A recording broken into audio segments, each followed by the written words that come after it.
Hi guys, welcome back to Ask Ornstein. This week I'm joined by The Athletic senior writer and Liverpool correspondent Simon Hughes to discuss the Reds' hectic end to the transfer window and how that activity could affect their summer plans. If you haven't signed up to The Athletic yet, now is a great time with our offer of less than £1 or $1 a week. Just go to theathletic.com/Ask Ornstein. As always, the site is packed with great content, including Alan Shearer's exclusive interview with Ronald Koeman on Lionel Messi, Everton, and much more. Support for Ask Ornstein is brought to you by Manscaped, the best in men's below-the-waist grooming. Get 20% off and free shipping at manscaped.com and use the code ASK, that's ASK, at checkout. Well, Simon, thanks very much for joining us. And the frantic final few days of Liverpool's transfer window is done and dusted. The dust has settled on it. You've written a really interesting piece, or contributed to a really interesting piece, about the Kabak signing on The Athletic. So I'd urge people to go and have a read of that for more detail. But let's get stuck into the window and deadline day itself, because you reported a lot. I did some reporting in sort of October, November, December time. We spoke about it on podcasts, that despite the injuries to Virgil van Dijk and Joe Gomez, Liverpool were hoping they could get by with what they had. You pointed out at various stages that if they could escalate some of their summer plans to January, maybe they would, but they would have to see how the situation developed. If it got worse, everything could change. Well, it did get worse. So kind of let's take it back to the start. Are you surprised that Liverpool changed what was their initial plan when the two fulcrums of their defence got injured? Well, I don't think they necessarily changed from the original plan. I think obviously the situation, as you said, got a lot worse. Something that they couldn't have predicted. Quite clear that they fully aware of Joel Matip's injury and the extent of that, and the consequences of the rest of the season not being able to play. But they were already taking a risk around that, because he was the only outstanding fit central defender, established senior central defender that was available to them. Simultaneously, in the week before the game against Tottenham, Fabinho got injured, so two more players down. So there were actually 5 central defenders down, is one way of looking at it, from last season. So Liverpool were left in a situation where they had to act. I think that if they would have been able to accelerate their summer transfer plans, they've still got their targets for the summer. I think if they'd have been able to do that in this window, that might have been a possibility that they would have gone on trying to make those signings work for them. But as it stands, they ended up signing 2 players who they'd watched extensively. They know their abilities. They were on a list, that they were there for positive reasons, but they were also available at ultimately knockdown prices, which came into the consideration as well. So they had no other option but to act ultimately. Well, we say it got a lot worse. It did, especially with the Matip injury just in the last week or so. But there were many Liverpool fans and pundits. I remember Jamie Carragher being very strong on this, saying it's inconceivable that Liverpool won't sign a centre-back in January, won't strengthen in that area. And they were saying that way back as sort of autumn, early winter. And so although things did get worse, would it not have been more proactive of Liverpool to address this at the start of January, as they always have been in the last few years? I was certainly in that camp as well. I thought it was a bit of a gamble, really, to not do something. My view was that Liverpool should have done as much as they possibly could at the time to try and sign some of the better quality players that became than the ones that became available at the end of the window. I can understand the logic behind somebody like Ben Davies, who was available on a very cheap fee. But ultimately, he's making a huge step up from the Championship into the Premier League. So I think that shows you just how sort of desperate Liverpool became. Like after the game against Tottenham, when the situation worsened with Matip's injury, that's when things started to kick in, really. I believe that early Thursday was the day when the conversation started between Liverpool and Preston. And that was born out of A, the Fabinho injury, and B, the Matip injury. And then from then on, there was a belief that they had to sign not just one player, but 2 players.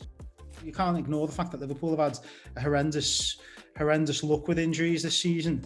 And when that happens, any responsible ownership group management has to act, and I don't think they acted quickly enough. But who knows? They might just get away with it. These signings in the short term might just work for them. Might work for them in the long term. You never quite know. Well, many fans would have felt not getting somebody in would have been a dangerous course of action, with Premier League title retention at stake, Champions League campaign at stake. Really, on what you said on Klopp, and there were quotes from him last week saying, when he was asked, would you like to bring a centre-back in? He said 100% that would help. And it just made me wonder if in that period, for the first or one of the first times in his tenure at Liverpool, was there tension between him, the owners, Mike Gordon, Michael Edwards, or is that just sort of a healthy situation and him just being honest and expressing what would have helped that sort of predicament they were in?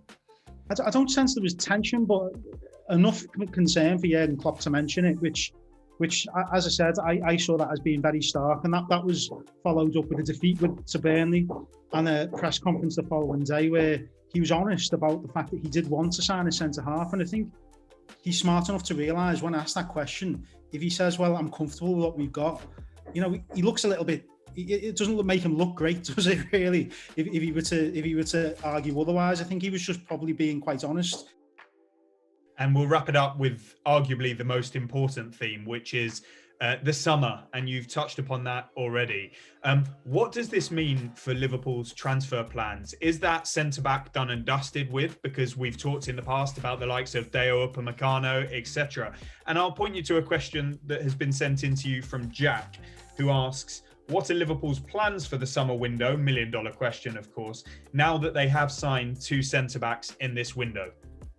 Yeah, I mean, this is where sort of the cleverness of the signings also comes into it, I think, because with Ben Davies, he's obviously an English player at a time where in sort of the post-Brexit era, there's a demand for English players.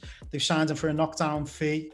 Merely by having Liverpool on his CV increases his value. I think we've seen that with Danny Ings in the past, who proved to be an excellent player for Southampton.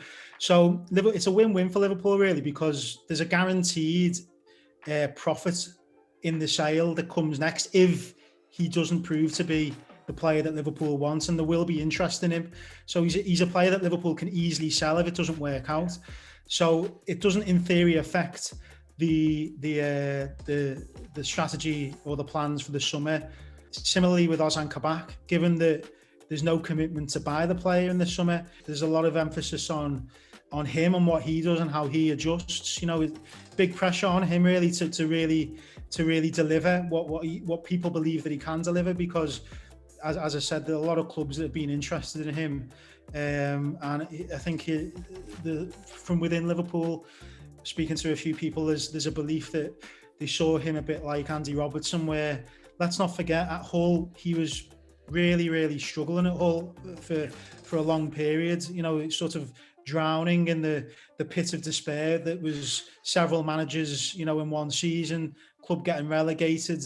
Nobody would have predicted that he'd become the player that he became. The only other club, I believe, that were interested in Andy Robertson or made a bid for him when he came to Liverpool was Burnley. So there's some parallels there with Kabak. Now, if those players turn out not to be the players that Liverpool really, really want in the long term, it makes it quite easy for Liverpool to move them on in the summer and proceed as planned with the long-term pursuits that they've had with players like, as I believe, Upamecano, very high on that list. Bayern Munich, I think their interest in him has intensified over the last couple of weeks as well. So it's going to be interesting to see whether Liverpool have the pulling power that Bayern Munich has. The answer is that it doesn't.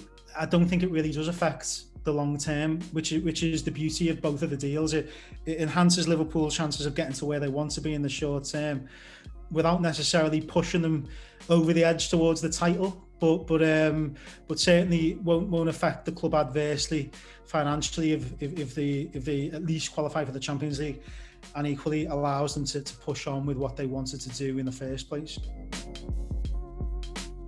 Thanks for watching, guys. Make sure you check out all of the great content over on The Athletic right now. Plus, you can hear from Simon on our weekly Liverpool podcast, The Red Agenda. I'll see you soon. Support for Ask Ornstein is brought to you by Manscaped, the best in men's below-the-waist grooming.